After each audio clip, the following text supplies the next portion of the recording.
I am so excited to have my friend and mentor, Professor Cheryl Carter, with us today. Woo! Hey, Cheryl, I I'm am so so happy to be excited. here. Listen, when I thought about this, the Lord laid it on my heart to do this series. You were first to come to mind because you have had such a tremendous impact on my life, on my homeschool journey, on the work that I do, just a tremendous impact on me and my kids, right?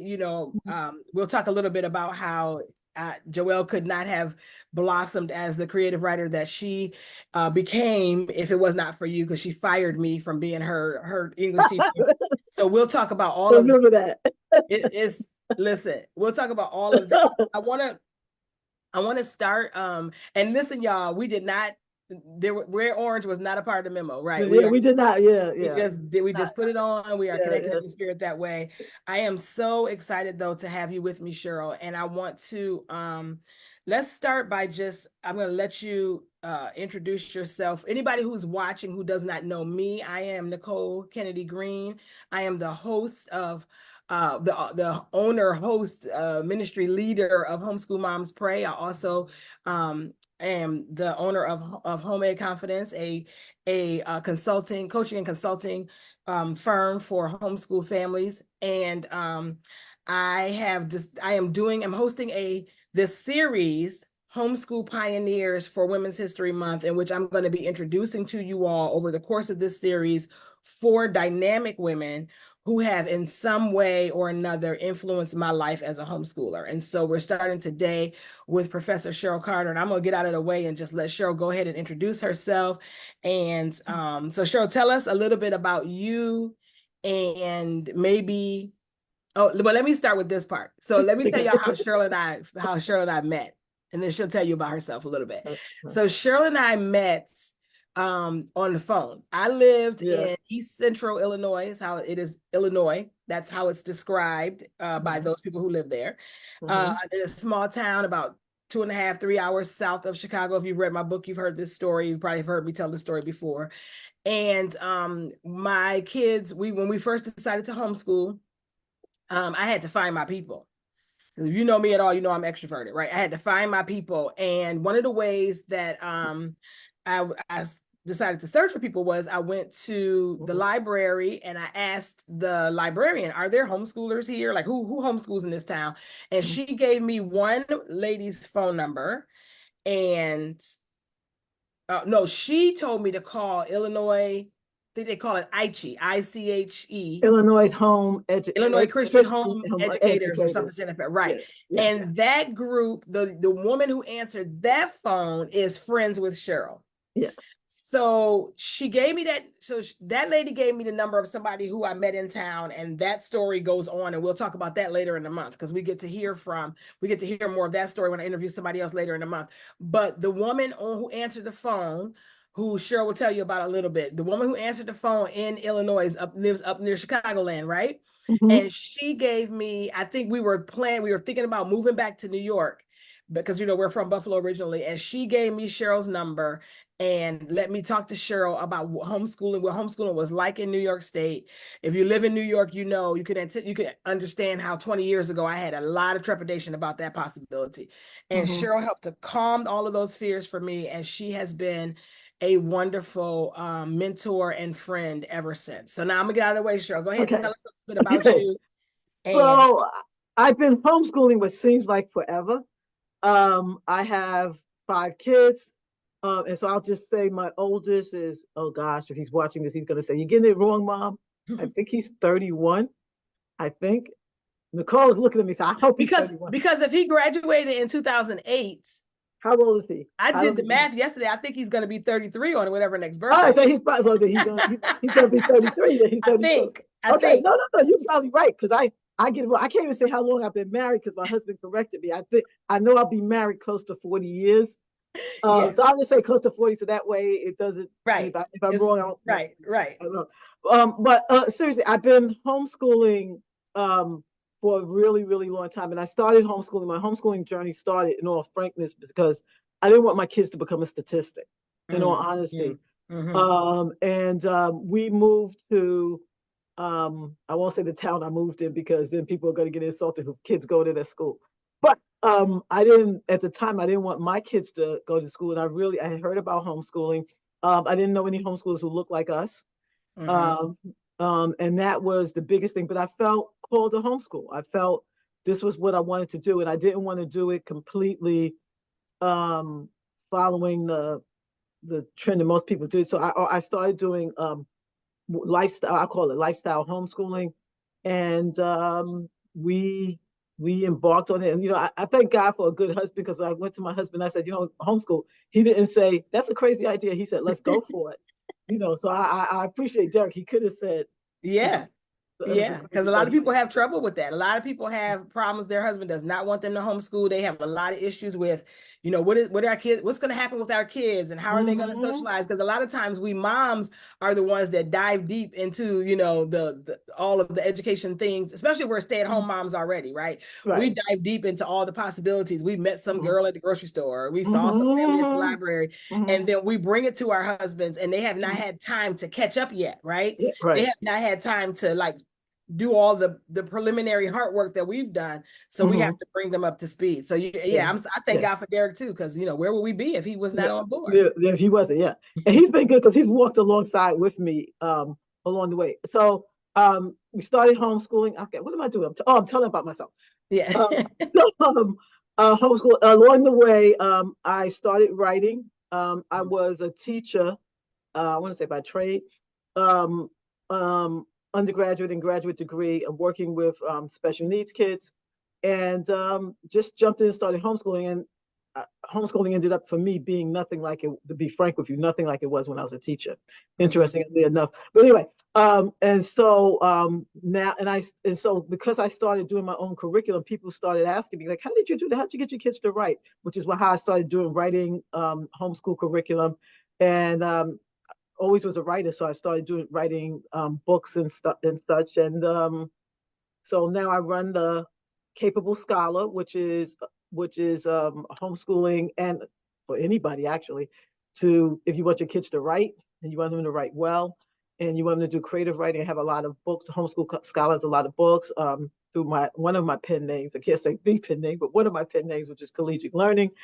And I also have life legacy books, which I'm working with people now. It's interesting as we progress through that to leave legacy stories, to leave your legacy story, particularly um, Christians and those of us who have a faith to leave behind, to leave it Mhm. in a practical, tangible way. Mhm. It's not so important what I do now. I thought about it. I said, when people go to my funeral, they're just going to say nice things about me. They just are, because who's going to say anything bad about somebody at their funeral? But it's not that. That's not that important to me. But I read a book several years ago, and they said, "What are people going to say about you 100 years after you're dead?" Mhm.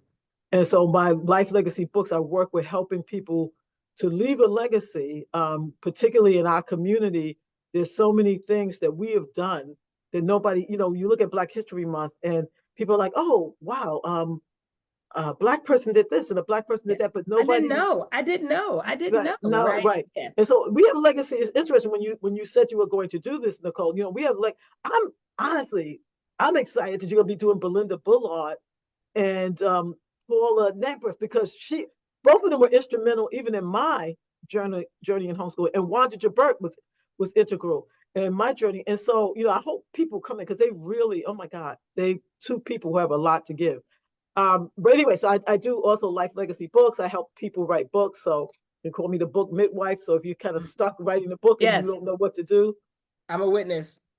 so yeah. I'm a witness. I'm So excited about the things you have going on, Cheryl. I put Cheryl's the websites for the Capable Scholar and Life Legacy books are in what we call the show notes, right?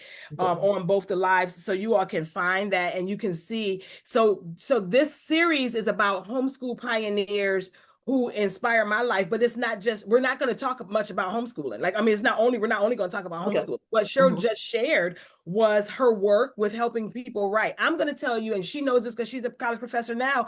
I'm going to tell you that college professors will tell you, and those of us who help young people on their journey to getting to college. So part of the work I do is college and career planning for graduates, right?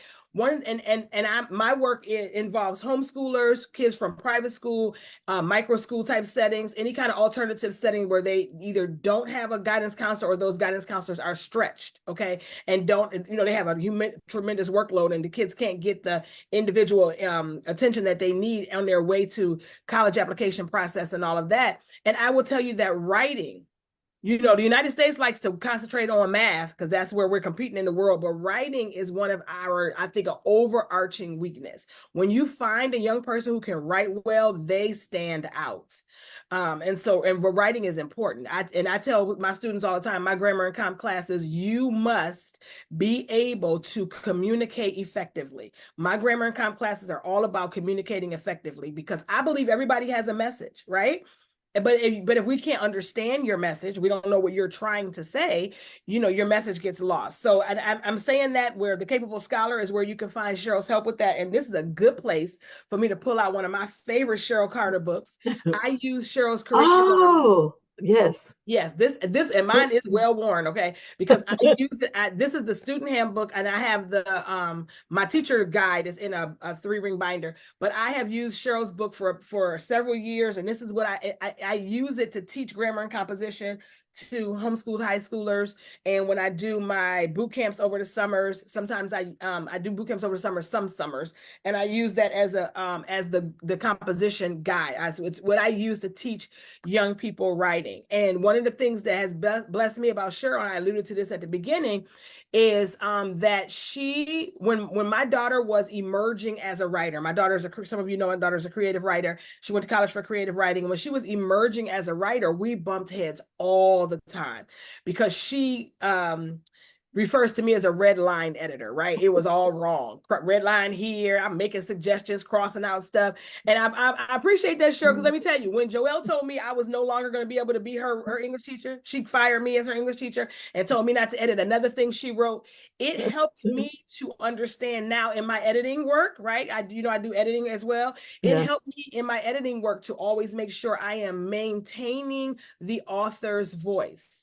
I don't do any editing that pulls the author's voice away. So I may make a suggestion and I'll say, this is clearer. Maybe let's go for another word choice. Let's try this here and there. And if they say, no, I said that the way I said it. I said what I said. I'm like, you know what? Yeah. You're right. You said what you said. Let's keep it that way. The only thing I don't allow is, incorrect. Like they're not, we go through grammar and all that, but in terms of flow, I won't let them tell a story that's not true or something like that. But for the most part, I keep their voice. But I learned that from my daughter. When she and I were going through that, though, ladies and gentlemen who are watching, it was Cheryl Carter who came to the rescue. I knew I had to outsource writing for my kid. And it is okay. Yes, I'm an English teacher, but I had to outsource writing for my own daughter because I was impairing her ability to grow and develop as a creative writer. She hooked up with Professor Carter, and let me tell you, she calls Aunt Cheryl. She hooked up with Cheryl, and let me tell you, they put together an amazing writing portfolio because my daughter is a great writer. And that girl, we got to that college application stage, and she racked up scholarships that were based on her writing portfolio and got into her top choice school based on her writing portfolio. So if your young person needs help with writing, Cheryl Carter is the one. I'm going to tell you. Now, I live in the DMV, so if you want some local hands-on workshops and stuff as I'm doing them, but I am going to make sure I want to direct you all to the capablescholar.com and connect with Cheryl Carter for your young person. Now, let's talk about this Life Legacy books because, listen. Go ahead. You go first. Okay, so Life Legacy books is something that excited me because, quite frankly, like I said, to me, our history is lost. Much of our history is lost. And even there's history happening now that's lost. And some of it is, I was talking to my older kids, my adult kids, because then I have my teenage.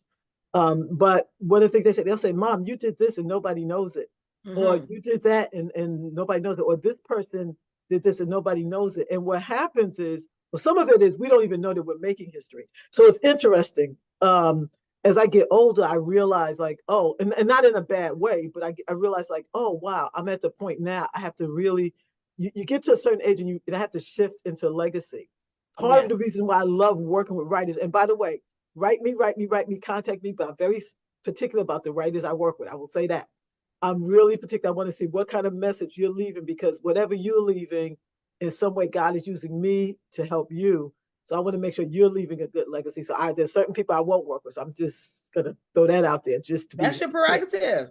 just to be candid with you. Um, but when you think about life legacy books, I started. A lot of people they have a story to tell. Nobody has helped them write. There's so much self-publishing now, but I know there's a lot of our folks are mortgaging the house to publish a book. Makes Mm. makes no sense. There's you could publish very inexpensively. I used to say zero, but then people would say, "But you said I gotta pay for that." So I would say you could publish very inexpensively.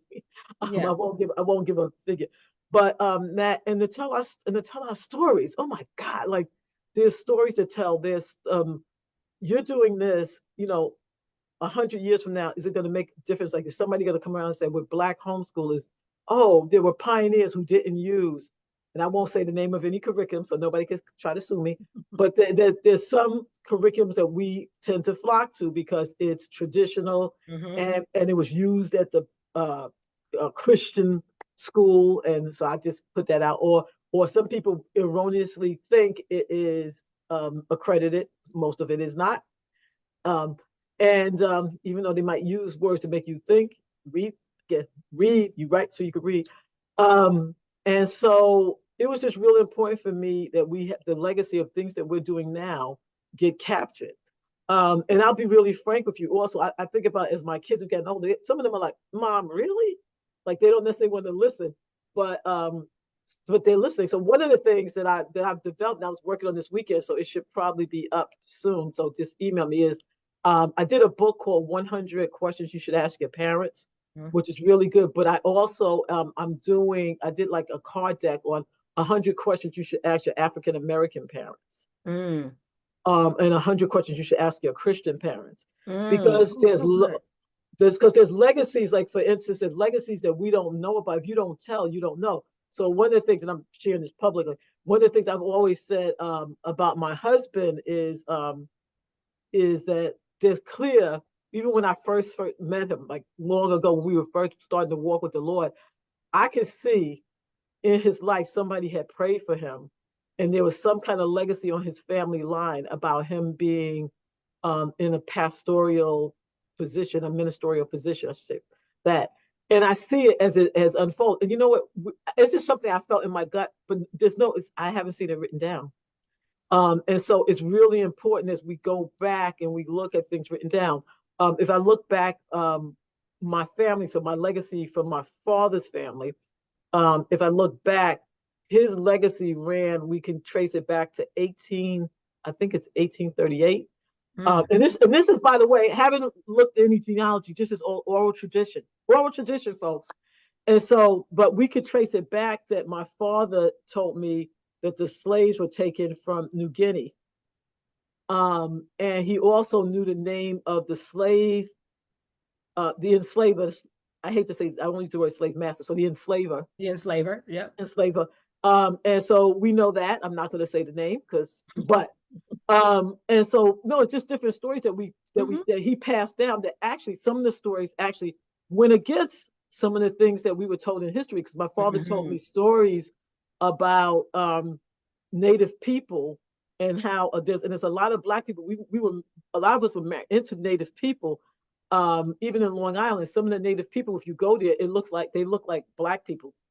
There's a Mm-hmm. reason why. I mean, the hue and everything. I'm not sure the politically correct thing, but they look like they look like Black people. So my father had told me things like that. And then I remember going to school and I would say something to the teacher, my history teacher, and they would say, "That never happened. What are you talking about?" Like basically, like we didn't have a history. Mm-hmm. And so, him telling these stories of that, and finding out later when I could research, I was like, and unfortunately, he's since, died. But I wish I could tell him, like, oh man, there's been such help to have somebody to just say, you know what, Dad, you were right. Not that he would not, but he was passing down stories that were passed Yeah. down to him. Yeah. And so it's really important. So that's what Life Legacy book is about. And I've created something called like the working with a micro memoir. So you don't have to like write a whole long book.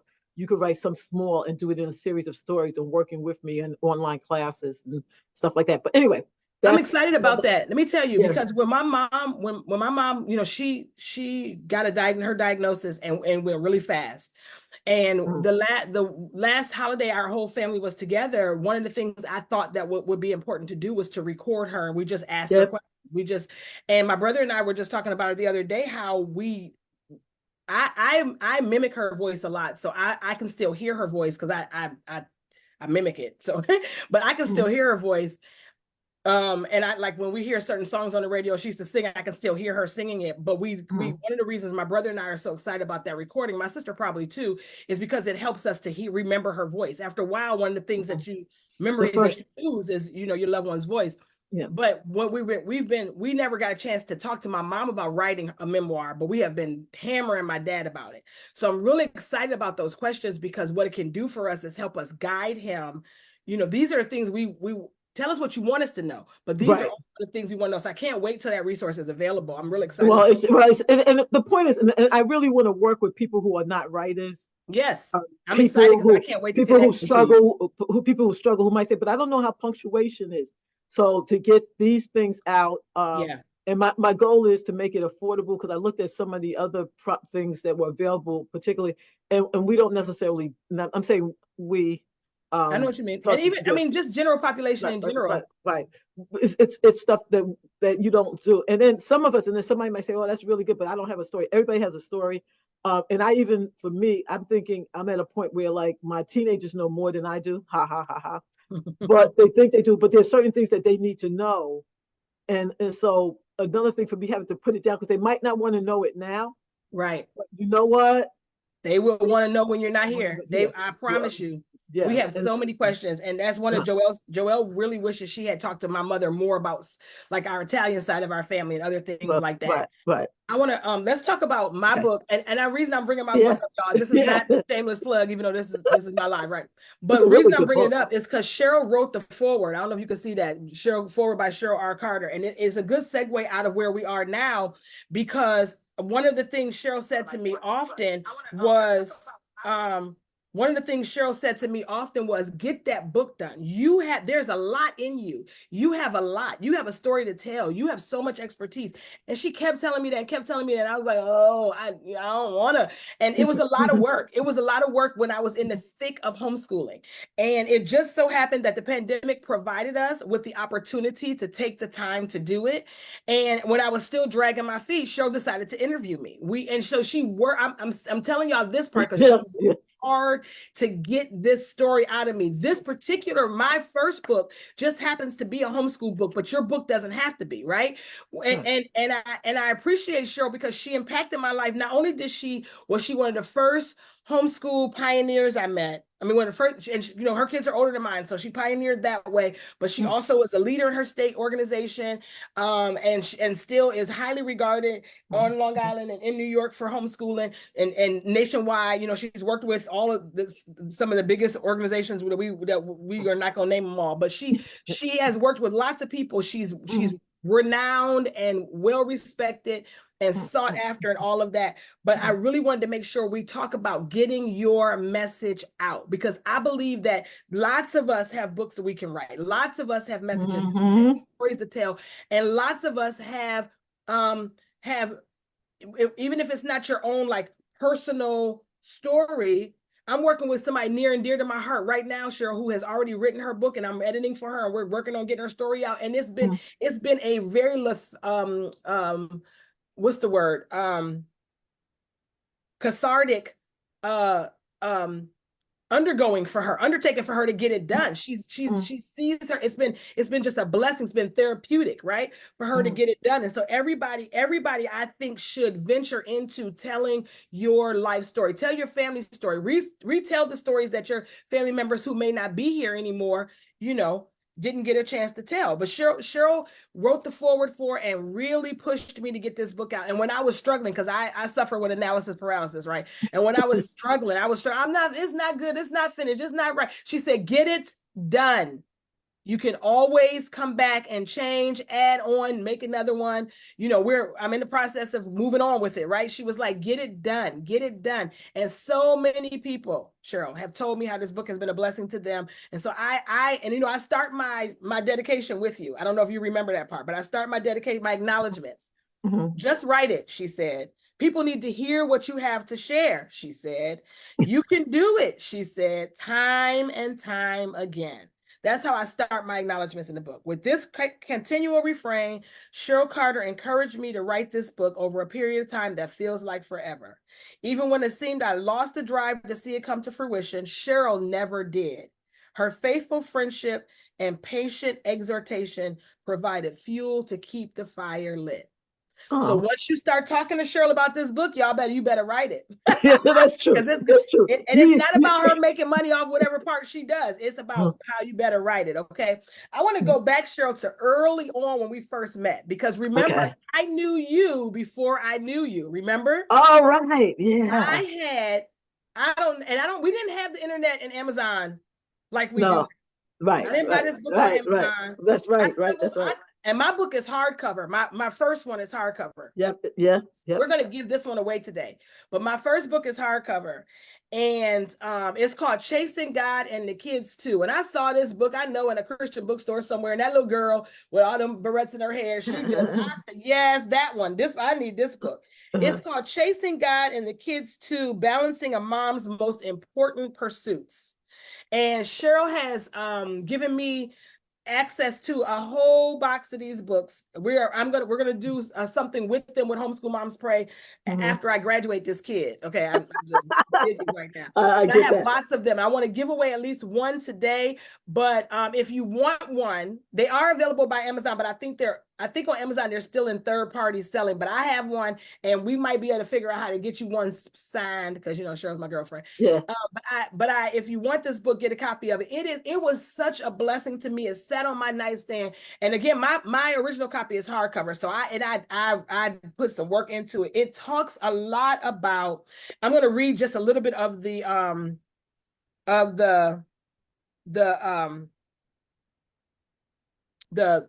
table of contents. It talks so much about how you can maintain your spiritual life while you have children at home. And so those of you who are Homeschool Moms Pray, you've seen me talk about, and I talk about it everywhere, how Susanna Wesley, the Charles Wesley and John Wesley have their mom. She had 10 children. I think all boys, maybe one or two girls. And I saw illustration of her standing in the middle of all her kids, lift her apron up over her head, put it over her head. It was the only way she could find quiet time, because other than, I think, her bedroom space, they lived in this great big open space. It wasn't even big, it was just an open space. And she used to hide herself with her apron so she could have some prayer time, some quiet time, even if it was just to say, Lord, help me. Because 10 kids, y'all, just wrap your brain around it. Wrap your brain around 10 children, mostly boys, back in the early 1900s, when she couldn't put them in front of the TV. She couldn't give them a video game. I'm sure she sent them out to play, but what about if the weather was bad? Just think about that. And I remember because I enjoy my time with the Lord, and I remember when my children were younger, one of my biggest struggles, and I know I'm not the only one, was how to have the energy and the time and then the wherewithal to spend quality time with God. And this book reminded me that I don't have to be alone. The room doesn't have to be silent. Right? The kids don't have to be off to themselves. Cheryl taught me through this book, before I knew Cheryl Carter, she taught me through this book that God is where I am and I can spend time with him. So it was nursing in the rocking chair and Sesame Street on the TV, and I'm at the stove. All of those times I was able to continue my relationship with the Lord and allow him to talk to me about being a mother through this particular book. I'm going to read some of the table of contents. Introduction, why God created mothers, right? So why am I here? Then playing Catch Me If You Can, pursuing God, but is he running away? The most unlikely place to start, organizing your home, maintaining your momentum, implementing a realistic schedule. Because y'all know how we do. We all like, I'm gonna have, my house is gonna be all the bomb, and my house is gonna be clean. And I don't know who thinks they have a clean house with kids at home. But anyway, as a mother thinketh, so is she. Okay, the subtitle of that chapter is Having Peaceful, Practical, and Productive Thoughts. Is it really possible? This was the chapter, Cheryl. I know mine is all highlighted. How to really have a consistent quiet time. Oh man, that chapter actually grew out of Man. I was writing at the time I was doing a column for a Christian paper, and somebody saw me and she said I did a series on how to have a quiet time when you're a Mm-hmm. busy mom, and she had cut it all out and she had it, and I said, that should be a chapter in the book, and that's where that chapter came from. Yeah, yeah. Is it Yeah. really possible? Okay, so how to have a consistent quiet, catching up with God in his presence, the exhilaration of the chase. Follow the leader, playing Mommy Says on the Mountain, passing the baton, the right attitude. Do you hear him? The finish line, and I really want to know, and I really want to know is questions that people ask.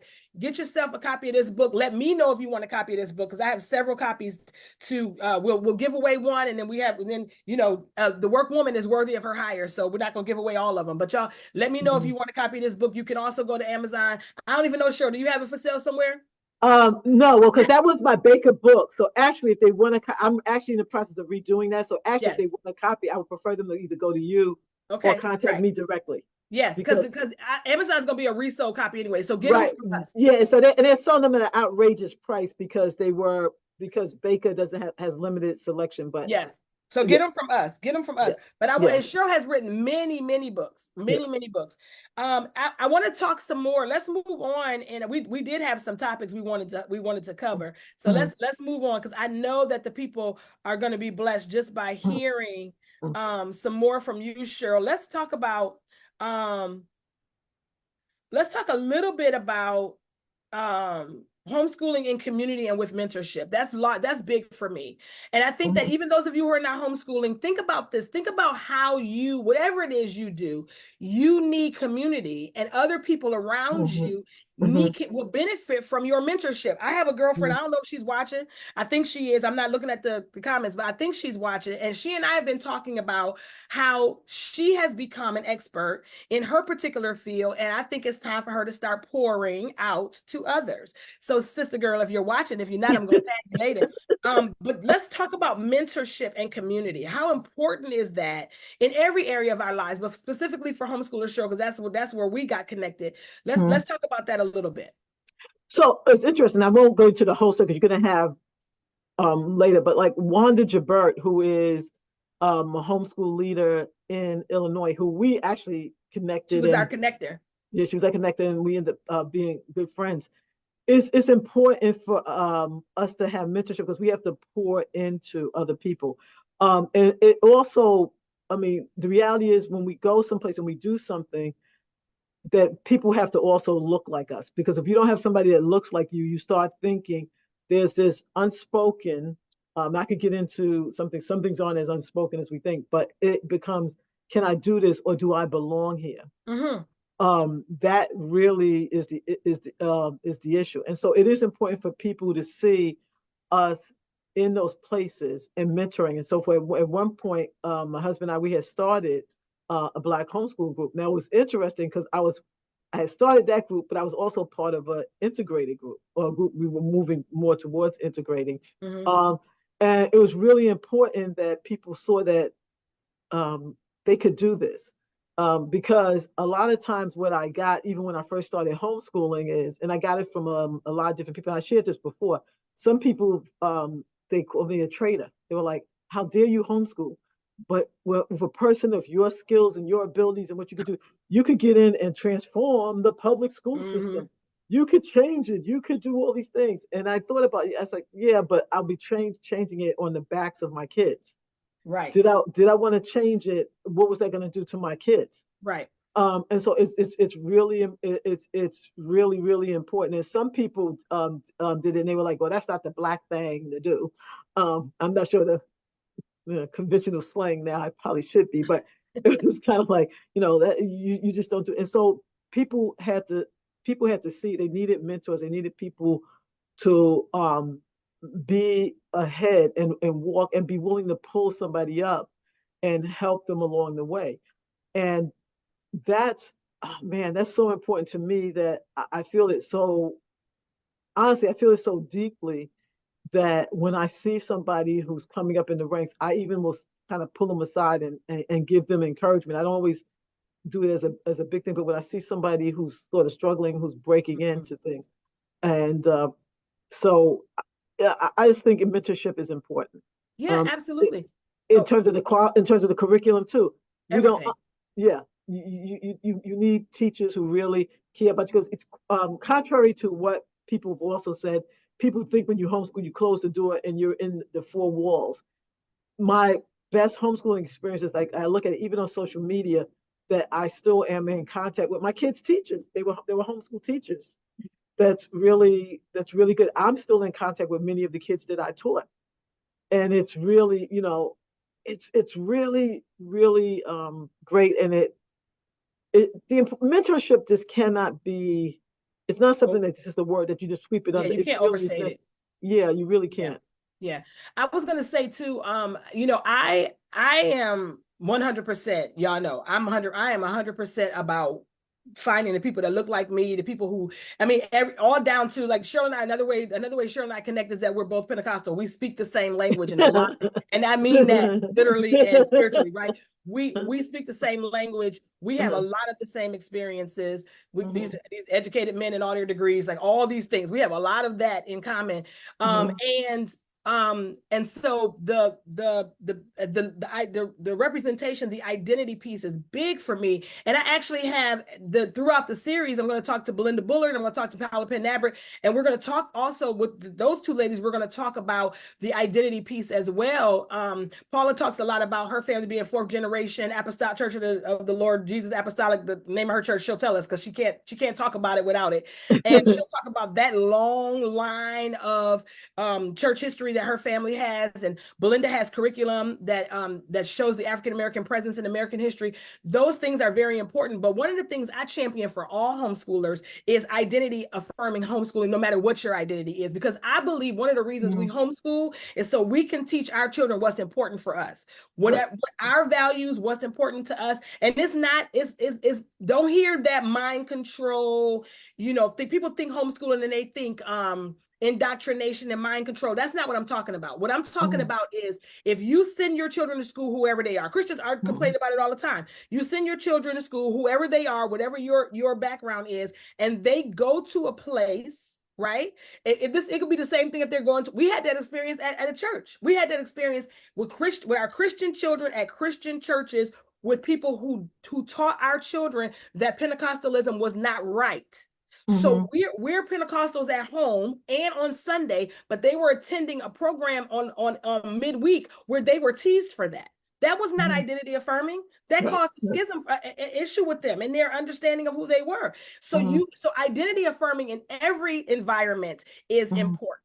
No matter who you are, who your children are, you want to make sure that their identity is affirmed, and if at all possible, before you send them into the world, so they know who they are. You don't want your girls going someplace where they are being told constantly that God didn't make women to do anything except raise children and teach Sunday school. You don't, I mean, unless that's what you believe. Now, if that's what you believe, then that's you. I didn't teach my daughter that. If you know Yeah. her, you already know, right? That's Now, true. but you also don't want your I didn't teach my daughters that either. and you don't want your They sons need to to teach. think that. You don't Right. want your sons to think that all the women in their lives are for nothing but to be under their foot. You don't want that if that's not what you want. But whatever it is, you make sure your children understand who they are before you send them into the world, so that they when they are faced with untruths and inconsistent narratives as adults, they already have what they need, right? Their identities have already been affirmed. It took me a while to get to that place, and sometimes we get imbalanced, right? Which identity is most important? But I think whatever your identity is, the whole sum total of it, as parents, we need to figure out who we are. We figure out what we believe and what we stand for, and we impart it to our children, whether we homeschool them or not. They need to know who they are and understand what it is important for them to believe. And I think about that when I think about mentorship, because, and like Cheryl said, you pull another person aside and say, hey, you can do this. This, like Joelle even asked me, Cheryl, when she was 6 years old, she asked me, we were, as usual, the only Black folks in the sea of white. And I love those people. They were some of my favorite folks. They taught me Mhm. a lot of what I know about homeschooling. They were Mhm. my foundation. I talk a lot about one woman in particular in my book, Sue Benzing, who has gone on to be with the Lord. I'm going to talk to one of her daughters later in the week, in the month, and we'll talk about how she laid a firm foundation for me for homeschooling. But this particular instance, we were all together, and Joelle was very uncomfortable. She said to me, "Is it okay for us to do this? Because I Mhm. never see anybody who looks like us." Mhm. That made me know immediately that I needed to make sure we found some diversity. And y'all Right. remember, Shirley and I got connected, and I started homeschooling. Joelle's 23. I started homeschooling in the days when we had, if you had internet at all, it was the dial-up kind that made Yeah. Yeah. the digital noise. You Yeah. needed a disc and plug your Mhm. phone into the wall, your computer into the wall, and all that kind of Mhm. stuff. So Mhm. we didn't have the kind of community we have now, and mentorship was not as easy to come by as it is now. But there are homeschool groups. You can find your state homeschool group. You can find a local homeschool group. You can find identity affirming homeschool groups. Cheryl and I belong to a group called African American Homeschool Moms that is 3,000 plus, Yep. international. There's homeschool groups around particular curriculum, around particular, mindsets. There's homeschool groups for Muslims and homeschool groups for Jews and homeschool Yep. groups for where you live and homeschool Mhm. groups for, what all the things. Mhm. Special needs families, autism Yep. families, all the things. Okay. Mhm. Lots of things that I'm not even going to name. There's all Yep. the things, right? But Mhm. find your people Exactly. somehow. You need mentorship from somebody who's been there and done that. I am not shy, Cheryl, to tell people I am a 19-year homeschool veteran. So Mhm. don't get in these groups unless somebody who's like, this is my second year. I don't know about a whole lot of what you get ready to tell somebody in your second year. I'm not saying don't share it, because you do have some experience. But when you see somebody who's a 19-year veteran, right?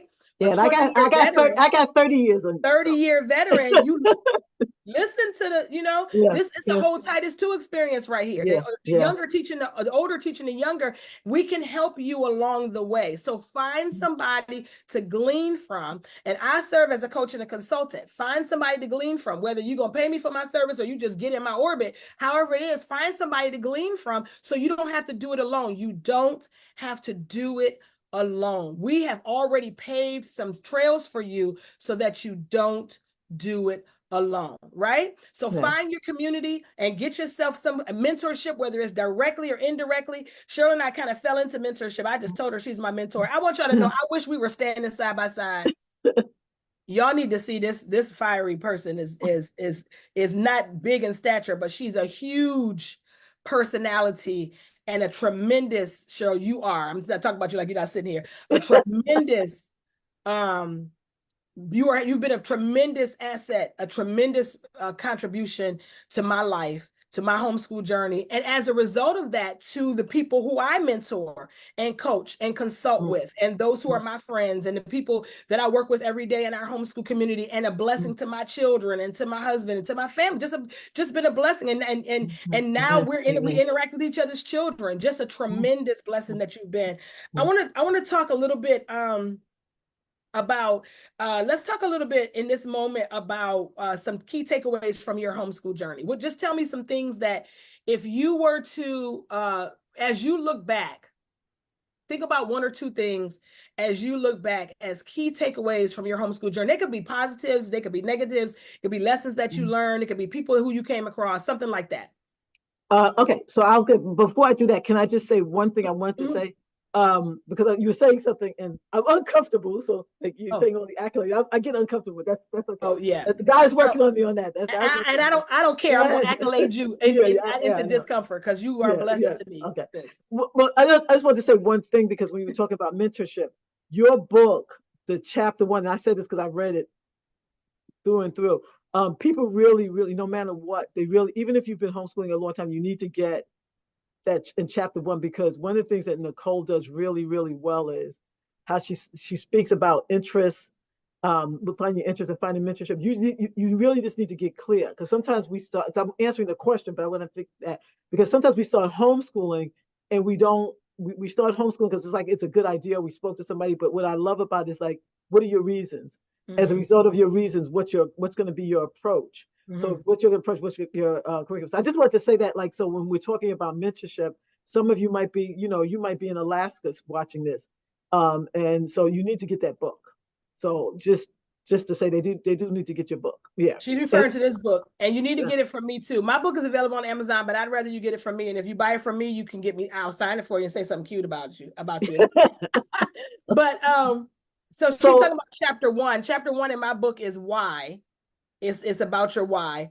And mhm.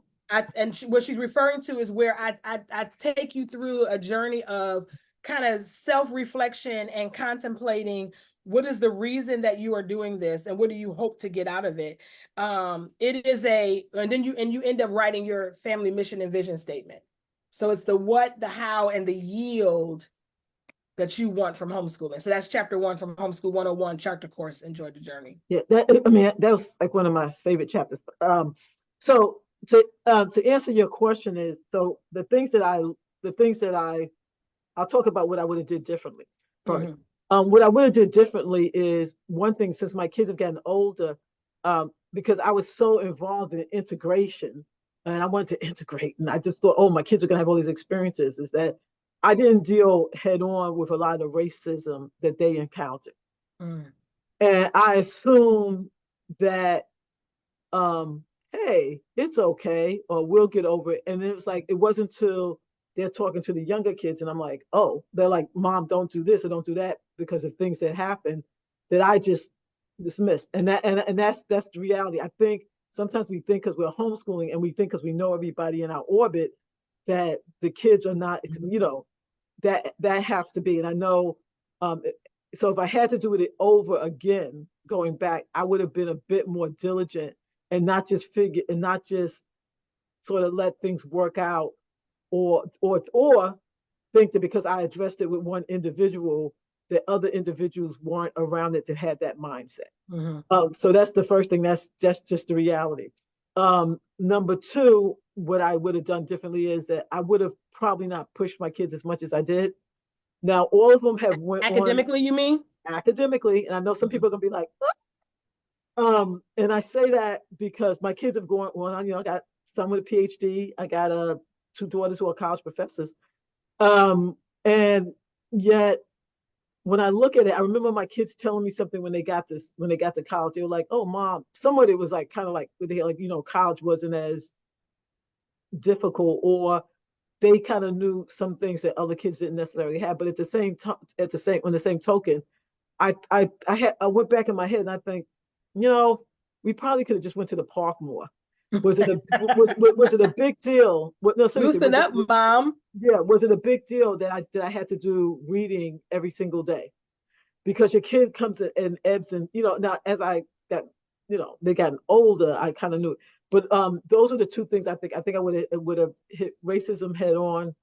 um I would have loosened up on some things, like not, even though I said I didn't bring the school into my home, I had this mantra that my mother had given me, and perhaps a lot of Black families given it. And my mother always said, well, Cheryl, you always have to be better. Mm-hmm. You can never be, you can never be the same as the person you were going to compete. Because you're Black, you always have to be better. Yeah. And so whether I said that to my kids consciously or unconsciously, that's what I gave them.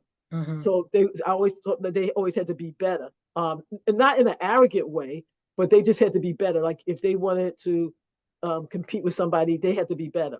And I realized they didn't have to be. They could have just been kids. And I don't think they. That's so good. I think that was a heavy burden to put on our kids just because they were homeschooled. And on top of that, my kids were preachers' kids. So Oh, because my husband and I in the ministry, and so that all was the that. other thing too. And we were speakers. And so I remember my daughter saying, Mom, one day I had shared something from something we were speaking and something she was doing with French. And she says, Mom, this person walked up to me and started speaking French to me. And she was more of an introvert, so she was not comfortable having somebody just walk up like they knew them. That was the other thing. So in some ways, I put my kids on. They were. I didn't know it as much, that they were sort of on display a little bit. I mean, it has worked out, and we could look and say, guys, worked it out. But and some things maybe they probably working out on the counselor's couch. But um, those are the things I would have done differently. And the third, so and the third thing that I would have done differently is I let other people in, but I probably would have let my trust walls down a little bit more to let more people in. Because what I do think is that, and again, these things I'm not doing with by the time I got to my younger kids, I was sort of had to let more people in, if you know what I mean. You get older, you get Mhm. like, I can't do it all. Mhm. I probably would, and I'm not saying let everybody come in because you're homeschooling your kids, but I probably would have, like Nicole releasing her daughter. It took me for writing. It took me a while before I would completely release my kids. Like my son, he was, when he got to be like older, we released him really great. That Dr. Rod Moten, who is a Black PhD from Cornell, actually, and he did some things with my son and my daughters. They had influential people work with them, but it took me a while to kind of say, okay, yeah, you could go. I was kind of Mhm. at a certain point, my kids had to go. So those are the three things I would have did differently. The three things I think I did that was right. That one Yes. is, yeah, you said let's go to the first things you did right. One thing is that my kids, I never really used the curriculum, and that's some people are gonna be like, but I didn't really use, or I made any curriculum that I used. The curriculum served me. So I never made the curriculum, I never elevated the curriculum over my kid. I remember one time my daughter said, Mom, I know you're going to be mad at me because I didn't finish something in the algebra thing. I was like, no, let me look and see what you didn't finish. Let's teach it a different way and then get you moved on. So either we're going to change the curriculum, and sometimes we did, or we're going to change the way you approach math, or we're going to change. And so that's the way. So if you ask my kids, I think that I did help them. And I don't know, you got to interview them if you ever interview them. But I think I did help them to be lifelong learners because I helped them not to elevate a Mhm. curriculum or a book or something over themselves, because we all learn differently. God uses different ways. Some people are going to read my book, Chasing God and His Kids Too, and some people might be, you know what, that book with that little black girl on it doesn't appeal to me, so I got to read something different. Um, but still get the message that you got to connect with God and build your family up.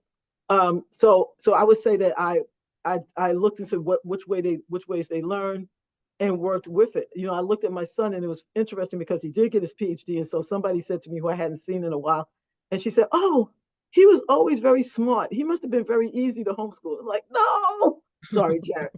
He was like he was like pushing a boulder uphill."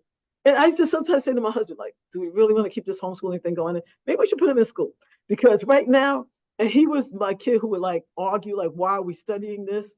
Why don't they? And I remember he even found a mistake in two textbooks, and he Mhm. wanted to call I won't say the names of the textbooks, but it's textbook. One of them is like textbooks everybody's using now, even schools use it. And he wanted to call them up and say he made a mistake. And it was, but it was like, but his way of telling them they made a mistake was, so Mom, so you're still going to teach me this? Because I don't want to use this textbook and probably some of the other textbooks. That was his reason for not learning a particular thing. But they all, I think because I did kind of go with the way they learned. And sometimes that means, and this might make some people uncomfortable, but like who says, like we're in this whole thing with working moms, and and so like who says kids have to read at 3? Sometimes we do the most damage to our kids making them read at 3. Sometimes the later you read, the later they read. The As long better as you they read, the better they read. As long as you're reading to them, you're giving them a phonics base, something very good linguistic. If the kid has special needs, because then sometimes we get caught into phonics, but if your kid has dyslexic, if your kid is dyslexic, you got to use like a Orphan Gillingham or a slow kind of approach where they're seeing the words come together, they make Mhm. sense. Again, so I would just say that I looked more at the way they learned. So I think that was something positive that I did. Number two, something positive I did. I know this is somewhat controversial in the homeschool community, but I say I didn't rush my kids to graduate. I felt like and by the way, they all were intelligent. They were more than intelligent, more than prep. They had taken college classes and stuff. I didn't let them graduate early. I Instead of letting them go wide and just finish the class, I let them go deep. So I remember like my daughter being finished, particularly my daughter Janae, and she was. And I still call it. Oh my God, like Janae's scary smart. Sometimes when I'm stuck doing something, I call to ask Janae a question. She'll just give me the answer, and I go like, oh wow. And she'll say, well, Mom, you taught me, and I taught her, but like really, I think because she was allowed to go deep not just wide. She really developed as a learner, and she is just a very she's very resourceful. She knows how to do things. And so, like, even when I came to my at one point, we have family A and family B. Even with my youngest, it was tempting because I was it was tempting when I came with my youngest, Jolene, to say, "Oh, she could graduate early," but I didn't, and I'm so glad because they were allowed to go deep and to explore different things that other parents would be like, "Hey, I want to put my kid up that they graduated at 16 or they graduated at 14." I'm so glad I think they're happy, and now they could discuss this when they're on the counselor's couch too. But I think that they are better prepared and equipped because I didn't push them through. And I say this I say this as a person who's kind of pushed a little bit myself, even though I went through public school. It's something when you're it's something being in school when you're 17 and everybody else is 18 and they could drive and go and drink and stuff like that. You don't want to be pushed to grow up ahead of time. It's more than enough time for them to grow up. I wanted them to go deep and to have experiences where they could look to want to give back to the community. And they all do, by the way. Right now, they're all doing amazing things. Jolene is doing things, and I wish I could. I can't even think of what she's doing. Right, I can't think of what she calls it. She has this whole cafe in the DC, yeah, DCA, where she's doing this whole thing where people who are doing spoken word and music and stuff like that, stuff cafe that she's doing, in addition to teaching and going to graduate school. And so, and teaching on the college level. Um, so I think I did that right. I think helping them to find themselves, I feel good about doing that right. And the third thing I think that I did right is that, and at the time it used to bother me, but they did it right, was that I didn't try to do it all. I accepted the fact that I wasn't going to be able to do it all. So I did, and so we didn't keep regular schedules. Like, so when my husband was in graduate school, the kids would stay up late. So sometimes we didn't start school. I know some of you are going to gasp when I say this, sometimes to like 12 to noon or 1 o'clock, which meant letting my teenagers sleep in. Yep. Which meant letting them do letting them do other things on the schedule. And for some of you say, you're going to raise lazy kids. No, my kids went to school and took 7 o'clock. I thought they were crazy, but they took 7 o'clock classes. And my husband and I would be like, what's going to happen with them taking 7 o'clock classes? They went ahead and did it. So I think that's, if I had to say, that's what I did right. I think it's important, particularly for people of color. We buy into the system so much that even when we start homeschooling, we homeschool in the system. Yeah. Yeah. Paula, who you're going to interview later, she was one of my mentors. It's like amazing. I read her book, How I Homeschooled My Sons to Ivy League School, and I just read the practical stuff that she did. I read her book when it was a self-published book, when it was really, really before Random House picked it up. And so some of the things just being comfortable of doing, making learning part of your lifestyle, instead of saying, okay, from 9 to 9:45 we're going to read. That's not teaching a kid to love reading. But if you kind of do it all the time and just have it broken up, organically. So yeah. So not sure if I was talking too much, but yeah. No, you're good. You're good. We've been here almost an hour, so okay. It's okay. Okay. It's okay because there are folks still. I did get on Facebook. There are folks still on the live. People can come in, and it's okay because it'll be here. They can watch it at their leisure. Okay. I really want to know. It's okay. I don't want to hold you because you got a whole life going on.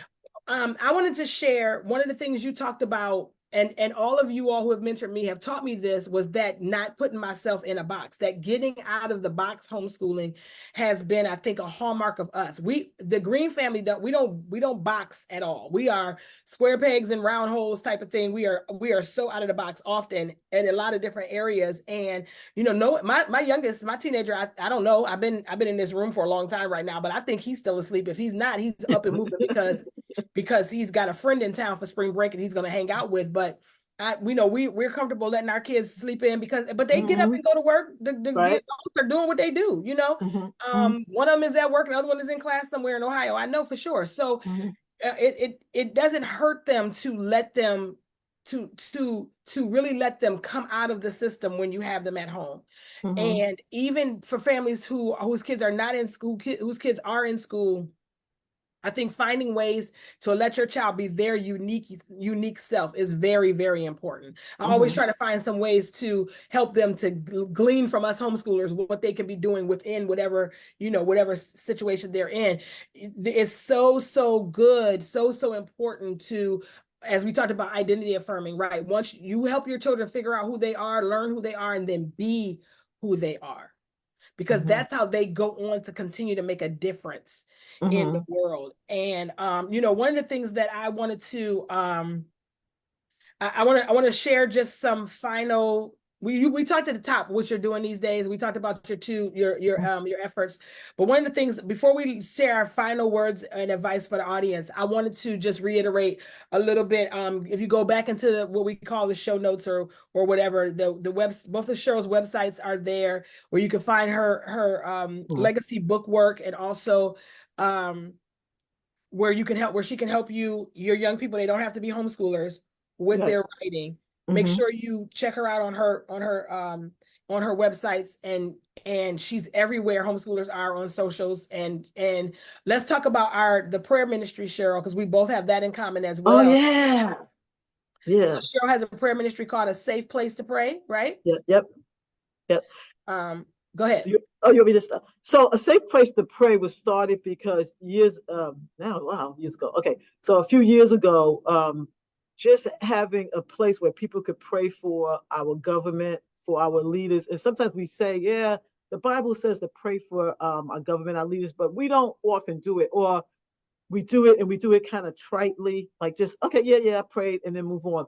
It has evolved into praying for one another, praying for women. What I love about the prayer group is that I didn't want it to be just all of us. So the prayer group had people from different denominations, different cultures, white, Black, Asians. I try to bring different prayer leaders in so that it's not just one typical prayer leader. It is by invitation only, because we want to make sure you have to answer a few questions, not a lot. I think it's 3 questions, 4. Just because we don't want any crazies to get in the group and try to, promote taking over the world. That's not what we do here. That's not what we do, right? But I love it because it really has become a safe place. We really have authentic conversations there. I really do. It's become something I really love because besides praying and praying for our nation, I love it, the conversations that come up, that we genuinely pray for one another. And I know it's gonna sound a little corny, but it is like sort of a taste of heaven, because you do have so many different people from so many different cultures, from so many different traditions, and we come together. I don't know how we managed to do it, but we managed to pray, and we don't get into arguments. And so it's just beautiful. It is right now an online ministry. In my church, I am on the prayer team in my church, but since COVID, we haven't stood up in the front of the congregation and prayed. But I'm on the prayer team at the churches, so people come to me often, and I will pray with them. But that's my heart, and that's sort of what Chasing God and the Kids too. It's always been my heart to get people to actively and passionately pursue God in such a way that He's real to us. So when other people meet us, that God becomes real to them. Amen. I put a link for A Safe Place to Pray in the Facebook, so you all can see. If you want to check it out, go ahead and click it, answer the membership questions. They meet on one Thursday a month. One Thursday a month, but you could post, and I do pray, and so you could post your prayer requests. Yes, such an encouraging environment. Yeah, when we pray, and because you can't stay if you're not. I mastered the delete button. Just delete you. You'll be able to delete. It's a very encouraging environment. I am always blessed to be a part of it whenever I can make it. And I wanted to highlight that one because I also want to talk about Homeschool Moms Pray a little bit. I lead a prayer group for homeschooling moms called Homeschool Moms Pray. We meet by Zoom on the first Monday of every month, but we also have a community group and a page. You may be watching from Homeschool Moms Pray today. That might be how you found me. So check out Homeschool Moms Pray as well. And we're going to go ahead and wrap up because we've been together for a long time. And Cheryl is a very important and very busy woman. And those of you who are watching, the numbers are going up and down on Facebook. I think it's really funny, but people will come back and we'll go ahead and we'll get it edited a little bit and put it on YouTube as well. Cheryl Carter, thank you so much for being, not only for being a homeschool pioneer in general, but for pioneering, for standing strong. And I know you already uncomfortable. I can see it in your face. Yeah. Strong for the importance of effective communication through writing. Thank you so much for caring about our legacies and helping us get our legacy on paper so that it can be in a book that can be our legacy for 100 years later. And thank you so much for being a mentor and a friend to me. I appreciate you more than I can say. You have just had such a tremendous impact in my life. And I thank God that I can just text you and say, hey girl, you want to do this with me? Because you're not a distant mentor. It's not like somebody I'm just gleaning from a distance, but we pick up where we left off every time we talk, and we talk, relatively often. We were just talking last night. I appreciate you. Just and all that you are in my life and who you are and have been for the homeschool community. So thank you for being with me today on this live, and for all the beautiful wonderfulness that you shared. Go ahead, and you all, Cheryl, you have links for Cheryl's website. You know where you can follow her, where you can find her. Check me out at Homeschool Moms Pray and all the places that you can find me as well. Let me show you one more time. Chasing God and the Kids Too is the book that I'm going to go through the comments and find somebody to give your book to, because I didn't do a good job of giving it away. Okay. So this is my favorite of Cheryl's books. I'll be visiting, so I'll sign it. I'll sign it. So if you want me to sign it, I can sign it. Yes, this is my favorite of Cheryl's books because it is the one. I knew this book before I knew her. I knew Cheryl before I knew her. It helped me maintain my walk with the Lord when my children were very small. And I have used the principles from this book even now, with the youngest being 17, almost 18 years old. And then, of course, Homeschool 101, Chart the Course, Enjoy the Journey. Cheryl wrote the foreword. This is my book.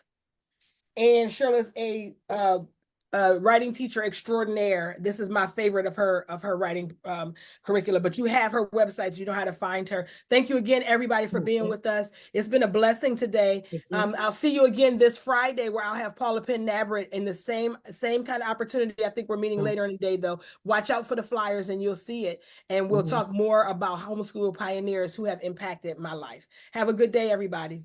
See you again soon.